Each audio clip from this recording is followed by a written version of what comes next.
जी अस्सलाम वालेकुम दोस्तों, बहुत बड़ी खुशखबरी आ चुकी है। जिन औरतों को एहसास कफ़ालत प्रोग्राम के या एहसास प्रोग्राम के 12,000 रुपये मिलते थे, कल वज़ीर आज़म इमरान ख़ान ने ख़िताब में कहा है।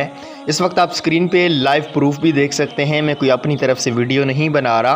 एहसास प्रोग्राम के जो 12,000 मिलते थे उन्हें अब 14,000 कर दिया है। वज़ीर आज़म इमरान ख़ान का कौम से ख़िताब में कहा गया है, बिजली की 5 रुपये फ़ी यूनिट कमी की है और 10 रुपये पेट्रोल की फ़ी लीटर कमी की है और एहसास प्रोग्राम की 12,000 से बढ़ाकर अब पहले 13,000 कर दिए गए थे डॉक्टर सानिया निस्तर की तरफ से, वो भी आपने वीडियो सुनी होगी।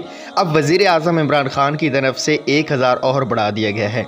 इंशाल्लाह आने वाले 1 से 2 दिन के अंदर वेब पोर्टल के ज़रिए भी आपको अहलियत मालूम हो जाएगी 14,000 की, और डॉक्टर सानिया निस्तर की तरफ से भी बहुत जल्द वीडियो पैगाम आ जाएगा कि अब हमने एहसास कफ़ालत और एहसास प्रोग्राम के 12,000 से बढ़ाकर 14,000 कर दिए हैं। ये वज़ीर आज़म इमरान ख़ान की तरफ से तो ऐलान हो चुके हैं, लेकिन नेक्स्ट अपडेट में इंशाल्लाह आपको गाइड कर देंगे कि आपको ये पैसे मिलना भी 14,000 अब स्टार्ट हो चुके हैं।